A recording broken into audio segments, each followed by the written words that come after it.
Olá, tudo bem? Vivemos em um mundo onde a busca por tesouros materiais muitas vezes nos leva a esquecer o que realmente importa.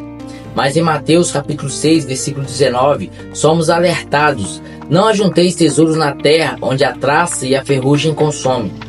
O que você acumula hoje pode desaparecer amanhã.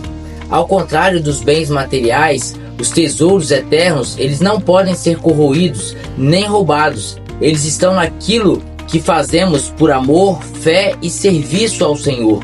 Os tesouros que duram são aqueles que edificam nossa alma, que glorificam a Deus e que transformam vidas.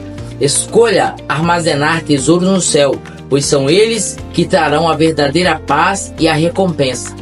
Curta, compartilhe e inspire outras pessoas a viver para o reino. Até a próxima.